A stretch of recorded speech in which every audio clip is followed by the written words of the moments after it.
നമ്മൾ നല്ല ത്രില്ലിൽ പറയുമ്പോഴാണ് സച്ചു സ്റ്റോപ്പ് നമ്മളും കാണാൻ വരാമെന്ന് പറഞ്ഞത്. ഇത്രയേ ഉള്ളൂ. അല്ല ദിലു, തമിഴ് പ്രേതമല്ലേ അരമനയിലുള്ളത്, പിന്നെ എങ്ങനെ അത് മലയാളം സംസാരിക്കും?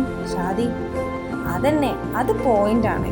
മീനു: പൊട്ടന്മാരെ, പ്രേതം കേരളത്തിൽ വന്ന് BA മലയാളം എടുത്ത് ഇറങ്ങിയിട്ടാ പ്രേതമായത് നമ്മള്.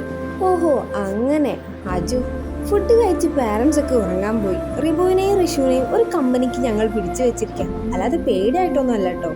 നമ്മൾ ഷാദിൻ്റെയും അജുവിൻ്റെയും നടുവിൽ കയറിയാട്ടോ ഇരിക്കുന്നേ. ജിലുമ റിബുവിൻ്റെ ഒരു സൈഡിൽ, മറ്റേ സൈഡിൽ മിനു, മിനുവിൻ്റെ അപ്പുറത്ത് ഋഷു. അങ്ങനെ മൂവി സ്റ്റാർട്ടായി. ഫസ്റ്റ് ചെറിയ രീതിയിൽ പേടിച്ചെങ്കിലും പിന്നെ കോമഡി വന്ന് ചിരിക്കാൻ തുടങ്ങി.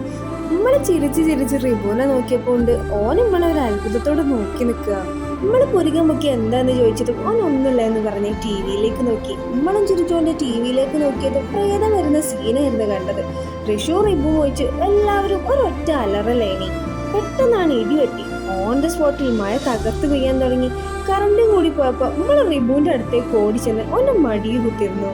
ഓളമ്മളെ വടിയിൽ വന്നിരുന്നപ്പോൾ സത്യം പറയാലോ ഓളെ വല്ല പൊട്ടക്കിണറ്റിലും കൊണ്ടിടാനാണ് തോന്നിയത്. പിന്നെ ഓളെ ശ്വാസമെടുപ്പിൽ തോന്നുന്നുണ്ട് പെണ്ണ് എത്രത്തോളം പേടിച്ച് നിൽക്കുകയാണെന്ന്. അതുകൊണ്ട് പിന്നെ ഒന്നും പറഞ്ഞില്ല. ഡാ കറണ്ട് പോയല്ലോ, എന്നാലും ഇൻവെർട്ടർ ഓൺ ആവണ്ടല്ലേ എന്ന് ഋഷി ചോദിച്ചു പോയാ നമുക്കും അത് ഓർമ്മ വന്നത്.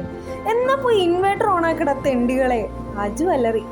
കറണ്ട് പോയപ്പോൾ എല്ലാവരും ശരിക്കും പേടിച്ചിട്ടുണ്ട്. അതെങ്ങനെ പ്രേതം വന്ന കൃത്യ ടൈമിലല്ലേ മഴ വന്നതും കറണ്ട് പോയതും. ഡാ ഷാദി, ഈ പോയി ഓണാക്കട ഇൻവെർട്ടർ. മീനു: അയ്യടി മനമേ, എന്നിട്ട് വേണം BA മലയാളം പഠിച്ച പ്രേതം നമ്മളെ കൊല്ലാൻ. ഇച്ച് പോയിക്ക സച്ചോ. ഷാദി: ഞാനോ പോയിക്കാണെ അവിടുന്ന്. ഋഷു പോകും.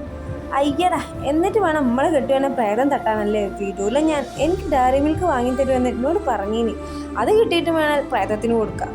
ലെവൽ ഋഷുവിൻ്റെ മടിയിൽ കയറി കുത്തിരുന്ന് പറയാ എന്താ സ്നേഹം. ഒരു കാര്യം ചെയ്യാം, ഞാൻ പോകാം എന്ന് പറഞ്ഞ് ദിലുവിനെ മാറ്റി നമ്മൾ ഫ്ലാഷ് അടിച്ചു. ഓരോരുത്തരുടെയും മുഖം കാണണം റബ്ബേ, ചിരി വരുന്നു. താഴെയാണ് ഇൻവെർട്ടർ ഉള്ളത്. നമ്മൾ പോകാൻ നിന്നതും ഞാനും ഉണ്ട് എന്ന് പറഞ്ഞ് ഓൾ നമ്മളെ കൈ പിടിച്ചു. അങ്ങനെയാണെങ്കിൽ ഞങ്ങളും ഉണ്ട് എന്ന് പറഞ്ഞ് ഞങ്ങൾ എല്ലാവരും താഴെ പോയി ഇൻവെർട്ടർ ഓണാക്കാൻ നോക്കി. എടാ ആരോ ഇതിൻ്റെ കണക്റ്റിംഗ് വയർ കട്ട് ചെയ്തിട്ടുണ്ട്, ഇത് നന്നാക്കാതെ ഇൻവെർട്ടർ ഓണാക്കില്ല. ഋഷു: റബ്ബേ എന്ന് പറഞ്ഞ് എല്ലാവരും തലക്ക് കൈവച്ച് നമ്മൾ അതിലേക്ക് സൂക്ഷിച്ചു നോക്കി. ശരിയാണ്, ആരാണ് ഇത് ചെയ്തത്? എനിക്കാണെങ്കിൽ എന്തൊക്കെയോ സ്പെല്ലിംഗ് മിസ്റ്റേക്ക്. ഇവിടെ ആരോ ഉള്ള പോലെ. റിബു: എനിക്ക് പേടിയാകുന്നു.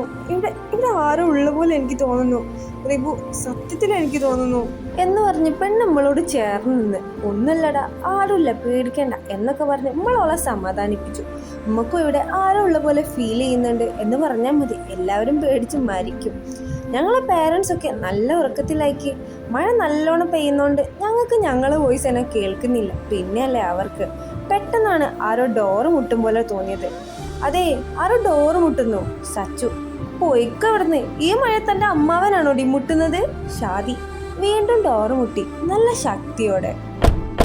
അത് കേട്ടതും എല്ലാവരും പരക്കം പായാൻ തുടങ്ങി. അയ്യോ പ്രേതം എന്നൊക്കെ പറഞ്ഞ്. പിന്നെ കുറച്ചു നേരത്തേക്ക് മുട്ടൊന്നും വന്നില്ല.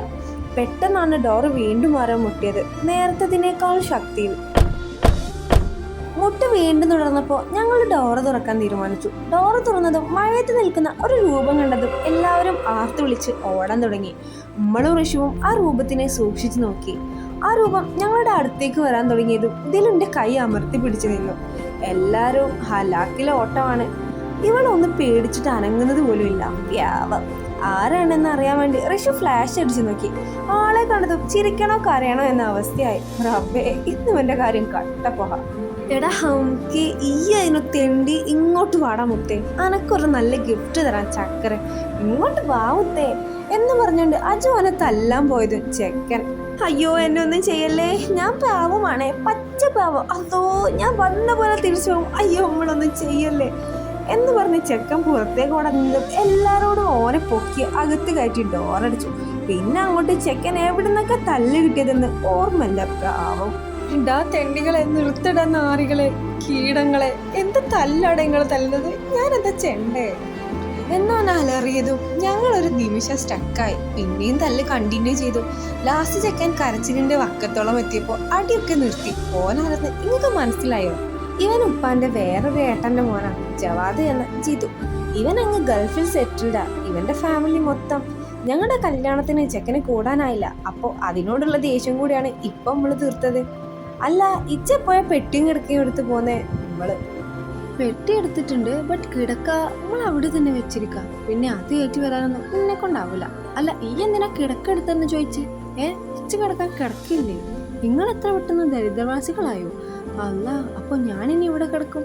മര്യാദക്ക് കിടക്കെടുത്ത് പോതാ മതിയായിരുന്നു. ഡാ റിബു, അനക്ക് നമ്മളൊന്ന് ഓർമ്മിപ്പിച്ചൂടായിനോ? എന്നാ ആ പിശാശി ചോദിച്ചതും ഓൻ്റെ തലമണ്ടക്കൊന്ന് കൊടുത്ത് ഓൻ നമ്മളെ നോക്കി ഹലാക്കി ലിലിയാണ് ബലാല്. അല്ല, നിങ്ങളെ വൈഫുകളെവിടെ? ഓല ഒന്ന് കാണട്ടെ. ചിതു, അതെന്തിനാ ഈ ഓല കാണുന്നേ എന്ന് ഷാദി പുരികം പൊക്കിയും താഴ്ത്തും ചോദിച്ചു.